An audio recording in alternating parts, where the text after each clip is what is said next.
الحمد لله نحمده ونستعينه ونستغفره ونعوذ بالله من شرور أنفسنا ومن سيئات أعمالنا من يهده الله فلا مضل له ومن يضلله فلا هادي له ونشهد أن لا إله إلا الله ونشهد أن محمدا عبده ورسوله أما بعد فأعوذ بالله من الشيطان الرجيم بسم الله الرحمن الرحيم سبحان الذي أسرى بعبده ليلا من المسجد الحرام إلى المسجد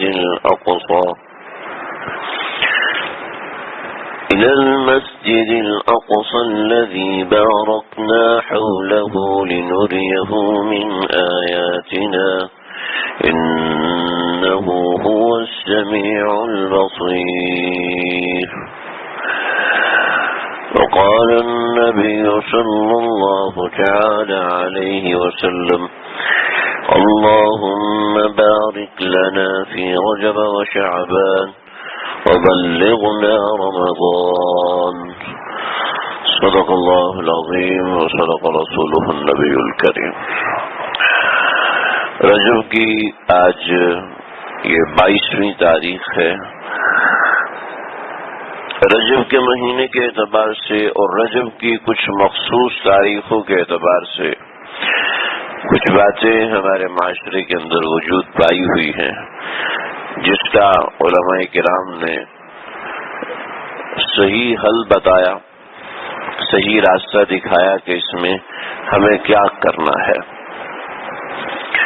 آج انشاءاللہ ان دو باتوں کے بارے میں خاص طور پہ عرض کروں گا. نبی کریم صلی اللہ علیہ وسلم کے اوپر جب حالات ایسے آئے کہ حضرت خدیجہ رضی اللہ تعالیٰ عنہ جو کہ ایک بہت بڑا سہارا تھا، بہت بڑا ساتھ تھا، حضرت خدیجہ رضی اللہ تعالیٰ عنہ کا انتقال ہوا اور آپ کے چچا ابو طالب ان کا بھی بہت بڑا ساتھ تھا، ان کا بھی انتقال ہوا. تو آپ صلی اللہ علیہ وسلم نے طائف کا سفر کیا کہ شاید وہاں سے کچھ معاونین مجھے مل جائیں. تو وہاں بھی سفر کے بعد آپ صلی اللہ علیہ وسلم کی پریشانی مزید بڑھی. تو آپ صلی اللہ علیہ وسلم واپس آئے تو بہت غمگین تھے. اس غم کے ازالے کے لیے ایک واقعہ پیش آیا جسے واقعہ معراج کہتے ہیں. بعض علماء کہتے ہیں کہ جی یہ 10 ہجری میں ہوا تھا، یعنی اس وقت میں ہوا تھا. بعض کہتے ہیں جی 5 ہجری میں ہوا اور بعض کہتے ہیں ہجرت سے کچھ وقت پہلے ہوا، کسی بھی وقت ہوا. اور اس کے اندر جو مہینے کا تعین کیا جاتا ہے وہ عوام الناس میں مشہور ہے کہ وہ رجب المرجب کا مہینہ ہے کہ آپ صلی اللہ علیہ وسلم کے ساتھ جو معراج کا واقعہ پیش آیا وہ اس مہینے میں تھا اور اس مہینے کی 27 تاریخ کو تھا. ایسا ہونا بالکل بھی درست نہیں ہے. کہیں بھی یہ تاریخ کسی مستند حوالے سے نقل شدہ نہیں ہے. کچھ لوگوں نے اس رات کی عبادت کو مخصوص کیا اور اس رات کی عبادت کو خاص قرب کا ذریعہ سمجھا اور اس بارے میں اور جس کے دن کا روزہ رکھنا شروع کر دیا اور اس کے بارے میں کچھ طرح طرح کی باتیں منقول کی تو جو کہ درست نہیں ہے. میں انشاءاللہ اس پہ بات کرتا ہوں. لیکن اس سے پہلے سمجھ لیں کہ اللہ کے نبی صلی اللہ علیہ وسلم کو اللہ نے معراج کا سفر کروایا ہے. معراج کے اندر 2 سفر ہیں، اس کو ذرا سمجھیں. ایک ہے سفر اسرا کا، سفر اسرا ہے، اور دوسرا ہے سفر معراج. آپ صلی اللہ علیہ وسلم راتوں رات کعبۃ اللہ سے اڑے ہیں اور کعبۃ اللہ سے بیت المقدس پہنچے اور بیت المقدس میں تمام انبیاء کو نماز پڑھوائی اور تمام انبیاء کو نماز پڑھوانے کے بعد آپ صلی اللہ علیہ وسلم آسمانوں کی طرف گئے. آپ حضرات نے علماء کرام سے بار بار اس واقعے کو سنا ہوا ہے. موقع ہوا تو میں بھی انشاءاللہ اس کو کسی وقت میں ذکر کروں گا. نبی کریم صلی اللہ علیہ وسلم کے یہ دو سفر ہیں، ان میں سے ایک سفر کا انکار کفر ہے، یعنی کوئی بھی اس سفر کا انکار کرے گا تو وہ کفر ہوگا. جیسے کہ قرآن میں ہے کہ سبحان الذی اسری بعبدہ، کہ ہم اپنے بندے کو لے کے، تو اسرا یعنی جو اسراء کا سفر ہے، یعنی رات کے وقت آپ صلی اللہ علیہ وسلم کو مکے سے بیت المقدس لے کر گئے، اور یہ اتنا مضبوط تھا کہ جب آپ صلی اللہ علیہ وسلم واپس تشریف لائے تو مکہ سے بیت المقدس کا سفر تھا 2 مہینے کا، اور پھر آسمانوں کا سفر تو لامتناہی ہے. لیکن جب آپ صلی اللہ علیہ وسلم نے کفار کے سامنے اس کو پیش کیا تو سب سے پہلے ابو جہل نے یہ بات سنی اور کہنے لگا کہ راتوں رات آپ گئے اور راتوں رات واپس آ بھی گئے اور صبح یہاں ہمارے سامنے موجود بھی ہو، حالانکہ ایک طرف کا سفر 2 مہینے کا ہے، آپ رات رات میں آ گئے، ایسا کیسا؟ اور پھر لوگوں کو بلوایا اور بتایا. جب قیصر روم نے ابو سفیان کو بلایا، جس وقت وہ مسلمان نہیں ہوئے تھے، تو ابو سفیان کہنے لگی کہ میں نے دیکھا میرے ہر سوال کے جواب میں قیصر روم وہ مثبت بات کر رہا ہے، یعنی ایسی بات کر رہا ہے جو کہ محمد عربی صلی اللہ علیہ وسلم کے حق میں جا رہی ہے. یعنی اس نے جب سوال کیا قیصر روم نے کہ محمد عربی صلی اللہ علیہ وسلم کا خاندان کیا ہے، تو انہوں نے بتایا کہ عالی خاندان ہے. تو کہا کہ انبیاء ہمیشہ بڑے خاندان کے ہوتے ہیں، عالی نسب کے ہوتے ہیں. پھر کہا کہ انبیاء پر ایمان لانے والے کون سے لوگ ہیں؟ کہا غریب لوگ ہیں، امیر و امراء بہت کم لے کے آتے ہیں، غریب لوگ ان کو قبول کر رہے ہیں. فرمایا کہ جب بھی حق کی دعوت چلی ہے تو عام طور پر نہیں، فرمایا نہیں، کہنے لگا کہ عام طور پر حق کی جب بھی دعوت چلی ہے تو دعوت پر زیادہ تر غریب غربا لوگوں نے توجہ کی ہے. امیر لوگ جو کہ پیسے کے ساتھ چل رہے ہوتے ہیں ان کی نظر کثرت سے اسباب کے اوپر ہوتی ہے، اس وجہ سے وہ حق کی دعوت کو اتنی آسانی سے قبول نہیں کرتے اور نہ ہی اس کے اندر وہ اتنی دلچسپی رکھتے ہیں، اس لیے کہ ان کے مزاج میں احتیاج نہیں ہوتا. دین ہمیشہ اس شخص میں آتا ہے جس کے مزاج میں محتاجگی ہوتی ہے، یعنی جو اپنے مزاج میں محتاجگی رکھتا ہے. آپ دیکھتے ہیں ہمیشہ وہی شاخ جھکی ہوتی ہے جس پہ پھل ہوتا ہے، اکڑی ہوئی شاخ پہ پھل نہیں اگا کرتے. ہمیشہ پانی وہاں جمع ہوتا ہے، ہمیشہ پانی اس رخ پہ جاتا ہے جو زمین نشیبی ہوتی ہے، کبھی ڈھلوان یعنی اونچی زمین کے اوپر پانی نہیں چڑھتا. ایسے ہی دین اس شخص کے اندر آتا ہے جس کے مزاج میں محتاجگی ہوتی ہے، یعنی جو اپنے آپ کو محتاج سمجھتا ہے. یہ مطلب نہیں ہے کہ اس کے پاس پیسہ نہیں ہوتا تو وہ منگتا اور فقیر ہوتا ہے تو دین اس کے مزاج میں نہیں. ہمیشہ دین اس شخص کے پاس آئے گا کہ جو اپنے اندر استغنا نہیں رکھے گا. مزاج مستغنی، مجھے کیا ضرورت ہے قرآن سننے کی، مجھے کیا ضرورت ہے حدیث سننے کی، مجھے کیا ضرورت ہے نصیحت سننے کی. نصیحت تو بڑی سنی ہے، زندگی بھر نصیحت سن لی، اب مجھے کیا ضرورت ہے؟ ارے جن پہ نصیحت نازل ہوتی تھی اللہ کہہ رہے ان کو نصیحت کی ضرورت ہے تو مجھے اور آپ کو کیا ضرورت نہیں ہوگی. تو نصیحت بھی ایک ضرورت ہے، ایسی دین بھی ایک ضرورت ہے، اور اسی شخص کے پاس آئے گا جس شخص کے مزاج میں دین کی طلب ہوگی. جس کے مزاج میں دین کی طلب نہیں وہ کبھی بھی آگے نہیں بڑھ سکتا. چنانچہ آپ سمجھ لیجئے کہ قیصر روم نے کہا کہ ادیان ہمیشہ ان لوگوں نے قبول کیے ہیں، کہ سچی دعوت ہمیشہ ان لوگوں نے قبول کی ہے کہ جو عام طور پہ غریب ہوئے کہ ان کو مزاج میں احتیاج ہوتی ہے. جو امیر لوگ ہوتے ہیں عام طور پر ان کے مزاج میں احتیاج نہیں ہوتی. وہ جب مزاج میں احتیاج نہیں ہوتی تو وہ حکم مسلط کرنے کی کوشش کرتے ہیں، کسی کو اپنا بڑا ماننے کی کوشش نہیں کرتے. جب نہیں مانتے تو پھر ایسے معاملات ہوتے ہیں، دین بھی ان سے دور ہوتا ہے. تو بہرحال یہ موضوع نہیں ہے، نہیں تو اس کے اوپر میں آپ کو کچھ اور باتیں بھی عرض کرتا. تو قیصر روم نے کہا کہ دین اسلام جو آگے بڑھ رہا ہے اس کا مطلب یہ ہے کہ یہ بالکل برحق اور صحیح دین ہے. پھر اور بھی کچھ سوال کیے تو ابو سفیان کہتے ہیں کہ میرے دل میں آیا کہ یہ ساری باتوں میں تو محمد عربی صلی اللہ علیہ وسلم کی موافقت کرتے جا رہے ہیں، تو کوئی ایسی بات کرو کہ جس سے یہ شک میں مبتلا ہو جائے. چنانچہ قیصر روم کے سامنے ابو سفیان کہنے لگے کہ ایک بات ہمیں اس بندے کی سمجھ میں نہیں آتی. کبھی وہ کیا بات ہے؟ تو وہ یہ بات ہے کہ وہ کہتے ہیں کہ میں راتوں رات مسجد اقصی گیا، یعنی آپ کے اس بیت المقدس پہنچا. اصل میں قیصر روم نے قسم کھائی تھی کہ اگر میں نے روم نے فارس پر حملہ کیا اور کامیاب ہو گیا تو میں پیدل بیت المقدس جاؤں گا. جب پیدل بیت المقدس وہ چلا ہے تو جب وہ پیدل بیت المقدس پہنچا ہے تو یہاں سے دحیہ قلبی رضی اللہ تعالیٰ عنہ یہ خط لے کے بیت المقدس پہنچے ہیں، اور بیت المقدس پہنچنے کے بعد اس نے وہ خط قیصر روم کو سنایا. کہا یہ کون ہے جو میری ہی سلطنت میں رہتا ہے اور مجھے ہی مخاطب کر کے کہہ رہا ہے کہ میں اس کے پیروکار ہو جاؤں؟ یہ کون ہے؟ ذرا بلاؤ. ہماری کتابیں پچھلی بھی ان کے بارے میں کہتی ہیں ذرا بلاؤ کسی شخص کو جو وہاں کا رہنے والا ہو. چنانچہ ابو سفیان کو بلایا تو یہ بیت المقدس تھا تو روم کا، لیکن آیا بیت المقدس میں تھا، اور بیت المقدس میں کھڑے ہو کے یا وہاں کے دربار میں کھڑے ہو کے یہ بات کر رہا تھا.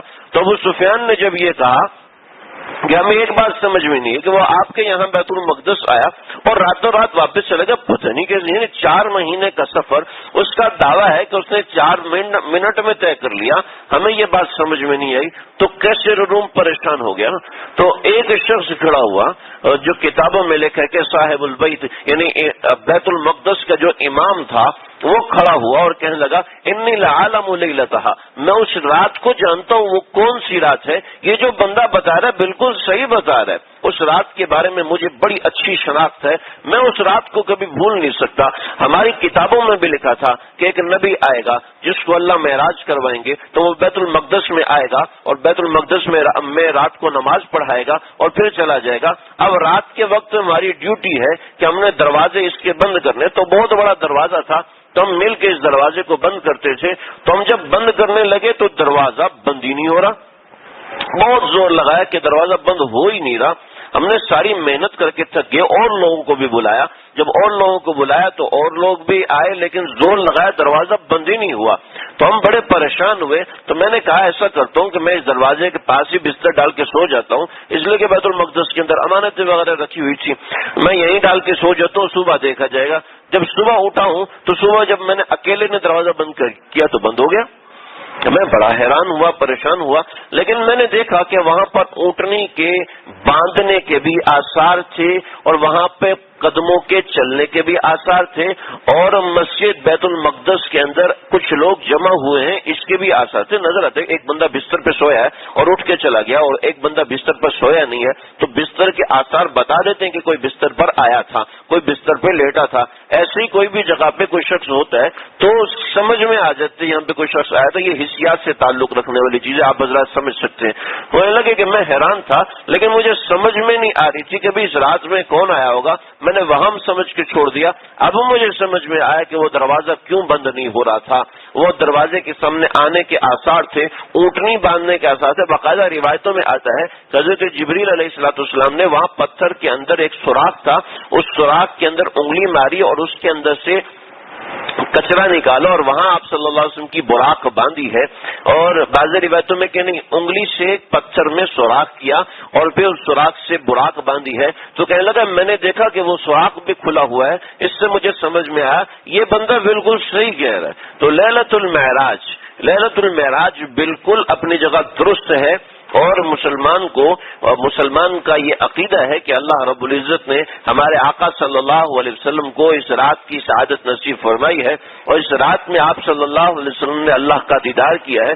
ثم دنا فتدلى فكان قاب قوسين او ادنى فاوحى ربك، تمہارے پروردگار نے نبی کریم صلی اللہ علیہ وسلم کو ایسا کیا، ایسا اپنے قریب کیا کہ جیسے کہ دو کمانیں آپس میں مل جاتی ہیں، دو کمانے جیسے دو انگلیاں ایسے آپس میں خلا ہو ایسے مل جاتی ہیں، ایسے نبی کریم صلی اللہ علیہ وسلم فکان قاب قوسین، قوس بنائے دو انگلیوں کی اور دو انگلیوں کو آپس میں ملا لیں، فکان قاب قوسین او ادنا، یعنی اس سے بھی زیادہ قریب اللہ اور اللہ کے نبی ہوئے. یہ معراج اللہ نے ہمارے نبی صلی اللہ علیہ وسلم کو نصیب فرمائی ہے. یہ ساری بات سنانے کا مقصد یہ تھا کہ ہمارا عقیدہ ہے. لیکن 27 رجب کو یہ معراج ہوئی تھی ایسا کسی جگہ پر نہیں آیا، لہذا دین جہاں تک ہے اس کو وہیں تک رکھیں. اس کے اندر خود سے شامل کرنا، جی ایسا کرتے ہیں اس رات میں جاگ کے عبادت کرتے ہیں. دیکھیں مسئلہ یہ کہ شادیوں میں ہمارے نافرمانی ہے، گھروں میں ہمارے نافرمانی ہے، اور خوشی ہے، غمی ہے، کسی بھی چیز میں اللہ کی فرمانبرداری کا خیال نہیں. لیکن جب اس نوعیت کے ایونٹس آتے ہیں تو وہاں پر ہماری مسلمانی بیدار ہوتی ہے اور ہمیں خیال آتا ہے جی اگر کسی نے 22 رجب کو کنڈے نہ بنائے تو مسلمانی نہیں ہے، اگر کسی نے شب معراج کے اندر عبادت نہ کی تو کامیابی نہیں۔ ہماری یہ جو چھوٹی چھوٹی جنتریاں ملتی ہیں، کیلنڈر ملتے ہیں، جیسے آپ کی ہماری یہ گھڑی ہے اس کے اندر بھی عام طور پہ وہ سلائیڈ ہوتی ہے لیلۃ المعراج، تو یہ جو بھی اس کو فیڈ کرے گا ہو جائے گا، جو بھی فیڈ کرے گا اس میں لے تو آج عید مبارک لکھ دو تو آج عید مبارک کی فیڈنگ نظر آئے گی اس کا، تو کیا آج عید ہو جائے گی۔ تو یہ جو کہ ہمارے ایسے لوگ جن کو چونکہ پتہ نہیں ہوتا اپنے سینس کے اعتبار سے وہ فیصلے کر دیتے ہیں، لہذا 27 رجب کوئی شب معراج نہیں ہے، 27 رجب کوئی شب معراج نہیں ہے، نہ ہی اس کے اندر کوئی مخصوص عبادت ہے۔ اور اس پر ظلم یہ کہ ہمارے قصے کہانیاں بنانے والے لوگ اتنے تیز ہوتے ہیں اور ہم ان کے قصے کہانیوں پر اعتبار کرتے ہیں، لیکن حدیث رسول صلی اللہ علیہ وسلم اور دیگر احکامات اس کے اوپر ہم کوئی اعتبار نہیں کرتے۔ وہ قصے کہانیاں بنا دیتے ہیں کہ حضرت فاطمہ نے اس رات کے اندر جناب اتنے نفل بنائے تھے، اگر اتنے پڑھ لو تو ساری قضا نمازیں ختم، یعنی پورا سال نماز نہ پڑھو اور 27 رجب کو 4 رکعت نماز پڑھ لو ساری نمازیں معاف ہو جائیں گی۔ یہ دین ہے ہمارا۔ یہ تو ہم اپنے دین کو ہندوؤں کے ساتھ کمپیریزن کر رہے ہیں، کیا ان کے عیسائیوں کے ساتھ کمپیریزن کر رہے ہیں۔ سارا ہفتہ گناہ کرو، سنڈے کو آ کے گاڈ کو پیسے دے دینا، فادر کو پیسے دے دینا، گاڈ معاف کر دے گا۔ سنڈے کو آ کے یہ کر دو تو اللہ معاف کر دے گا پورا سال۔ اور ہم بھی وہی کر رہے ہیں کہ پورا سال حرام کھاؤ اور آخر میں جا کے حج کر لینا، لگژری پیکج کے اندر حج کر لینا، سارے کے سارے معاف ہو جائیں گے۔ یہ دوستو یہ دین نہیں ہے، یہ تو دین کے ساتھ کھلواڑ ہے کہ 22 رجب کو کنڈے بناؤ۔ کوئی مسلمان ہے یا نہیں ہے 22 رجب کو کنڈے لازمی بنانے، چھوٹی چھوٹی ٹھیکریاں ہوتی ہیں اس کے اندر کھیر بنا کے وہ تقسیم کرنا۔ شریعت میں صرف ایک دعوت ہے، صرف ایک دعوت ہے، وہ ہے ولیمہ، بس۔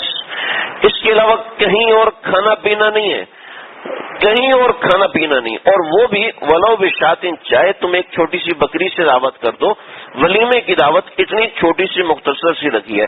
باقی تمہارے گھر مہمان آتے ہیں اس کو پانی پلا دو، یہ بھی تمہاری طرف سے دعوت ہے، اس کو کھجور کھلا دو، یہ بھی تمہاری طرف سے دعوت ہے۔ اب ہمارا دین محض تکلفات بنتا جا رہا ہے، جیسے ہندوؤں نے اپنے دین کو تکلف بنا دیا۔ نماز کی پابندی نہیں، روزے کی پابندی نہیں، لیکن کنڈے لازمی بنانے ہیں۔ نماز کی پابندی نہیں، روزے کی پابندی نہیں ہے، جماعت کی نمازیں چھوڑنی ہے، لیکن 12 ربیع الاول ہم نے ضرور منانا ہے۔ اور جناب یہ لیلۃ المعراج پہ گھر پہ جھنڈیاں لگانی ہے، اور یہ دیکھو ہمارا دین یہ نہیں ہے۔ دین کیا ہے آپ سمجھیے، دین ہے فرض، واجب، سنت موقدہ اور حرام سے بچنا، ممنوعات شریعت سے بچنا، اور اللہ کے کہے ہوئے احکامات پہ عمل کرنا، صرف یہ دین ہے ہمارا۔ دین بالکل کلیئر ہے، کوئی ایسا نہیں ہے کہ کوئی آپ سے زبردستی کسی چیز کو دین میں شامل کر دے گا، نہیں۔ ہمارا دین اتنا مضبوط ہے کہ آج تک کوئی اس میں شکن نہیں ڈال سکا۔ بڑے بڑے فتنے آئے، امام احمد بن حنبل کھڑے ہو گئے، ڈٹ گئے، اور اس بوڑھے کو لوگوں نے کوڑوں سے ایسا مارا کہ جسم میں زہر پھیل گیا، نہیں، دین سے نہیں ہٹے۔ امام ابو حنیفہ کا جنازہ جیل سے نکالا، بادشاہ نے مملکت خلاف ہو گئے، امام شافعی رحمۃ اللہ علیہ کو بدنام کیا، امام مالک رحمۃ اللہ علیہ جس نے ساری زندگی مسجد نبوی کے اندر قبر اطہر صلی اللہ علیہ وسلم کے پاس جو ممبر ہے، جو پلر ہے، اس پلر سے ٹیک لگا کے گزاری، اور کہا قال صاحب هذه القبر، اس قبر والے نے یہ فرمایا۔ ساری زندگی یہ بات کہتے ہوئے گزار گئے، لیکن جب حکمرانوں نے دین بدلی کرنے کی کوشش کی تو امام مالک ڈٹ کے کھڑے ہو گئے، اور ڈٹ کے کھڑے ہوئے امام مالک کے چہرے کو سیاہ کر کے پورے مدینہ کی گلیوں میں گدے پہ بٹھا کے گھمایا گیا، لیکن اس دین پہ کوئی آنچ نہیں آنے دی، ایک آنچ، ایک شکن اس دین پہ آنے دی۔ قتیبہ بن بکار رحمۃ اللہ علیہ کی مجلس میں احمد بن طولون آیا کرتا تھا، ہر سال ان کو 1000 دینار دیا کرتا تھا۔ اس زمانے میں ایک سال بہترین آپ نے گزارنا ہے تو 300 دینار کافی ہوتے تھے۔ روزانہ آپ نیا جوڑا پہنو، روزانہ آپ لگژری زندگی گزارو، 300 دینار کافی ہوتے تھے، سونے کے دینار۔ اور وہ قتیبہ بن بکار کو 1000 اشرفی 1000 دینار دیا کرتا تھا۔ 18 برس کے بعد کہنے لگا یہ ایک فتویٰ ہے، اس پہ آپ دستخط کیجیے گا۔ میں نہیں کروں گا، یہ تو حرام ہے، میں اس پہ دستخط کر ہی نہیں سکتا۔ کہنے لگے کھاتے ہماری ہو، ہمارا کھاتے ہو اور ہمارے ہی خلاف فتویٰ دیتے ہو۔ کہا کہ کیا مطلب؟ کہا ہر سال جو 1000 دینار دیتا ہوں، کیا اتنی سی قیمت لگائی ہے میرے ایمان کی؟ اندر گئے اندر جا کے 18 کی 18 تھیلیاں جس کی مہر بھی نہیں کھلی تھی اٹھا کے پھینکی، کہا تم نے ہمارے دین اور اسلام کی اتنی سی قیمت لگائی ہے۔ دوستو چاہے کچھ ہو جائے، لوگ چاہے بدنام کریں، لوگ چاہے کچھ کریں، اپنے دین پر علماء نے کبھی آنچ نہیں آنے دی، ہمارے دین پر علماء نے کبھی ایک شکن نہیں آنے دی۔ آپ دیکھیں کہ علماء کی جانوں کو کتنے خطرے ہوتے ہیں، لیکن ساری زندگی چٹائی پہ گزار دیتے ہیں۔ امام بخاری رحمۃ اللہ علیہ 3 دن ہو گئے درس میں نہیں آ رہے، پوچھا کہ جاؤ پوچھو کیا معاملہ ہے، نماز میں نہیں آ رہے، مسجد میں نہیں آ رہے، دروازہ بجا کے پوچھا حضرت کیا معاملہ ہے، کہ میرے پاس اتنا کپڑا نہیں ہے کہ میں اس کو آ کے پہن کے باہر نکل سکوں۔ یہ حال ہے۔ اس طریقے سے لوگوں نے اپنے دین کی حفاظت کی ہے۔ تو دوستو یہ کیا ہے، چھوٹی سی چیز آئی، رسم و رواج آئی، اور ہم نے اپنے خاندان میں، اپنی برادری میں، اپنے گھر بار میں اس کو شامل کر لیا۔ دوستو ان چیزوں سے بچے، دین اس چیز کا نام نہیں ہے۔ ہمارے علماء نے فرض، واجب، سنت موقدہ میں کبھی اوپر نیچے نہیں ہونے دیا۔ ایسے ہی 22 رجب کو کنڈے بنتے ہیں جو کہ شریعت میں کہیں نہیں ہے، کہیں نہیں، نہ ان کو لینا جائز ہے نہ اس کو کھانا جائز ہے۔ ہاں کوئی ایسا بندہ ہے، کوئی بڑا باس ہے، وہ بھیج رہا ہے تو اس صورت میں ٹھیک ہے آپ اس کو لے لیں، لیکن کسی ڈیزرونگ پرسن، کوئی ایسا بندہ ہو جو کہ بہت زیادہ مستحق ہے، کسی فقیر کو ایسے پکڑا دیا تو ٹھیک ہے، ورنہ اپنے لیے نہ بنانا جائز ہے، نہ کھانا جائز ہے، اور نہ اپنے بچوں کو کھلانا جائز ہے، نہ ہی نابالغ بچوں کو کھلانا درست ہے۔ اور ایسے ہی 27 رجب آئے گی 3-4 دنوں کے بعد، تو 27 رجب کے اندر کوئی مخصوص عبادت نہیں ہے، اور اس رات کو مخصوص کر کے کوئی عبادت کی جائے ایسا کچھ نہیں ہے، اور نہ ہی 27 رجب کے دن کا روزہ کہیں بھی منقول ہے۔ اللہ تعالیٰ مجھے آپ کو، اللہ تعالیٰ ہم سب کو سمجھنے کی، عمل کرنے کی توفیق عطا فرمائے۔ وآخر دعوانا الحمدللہ رب العالمین۔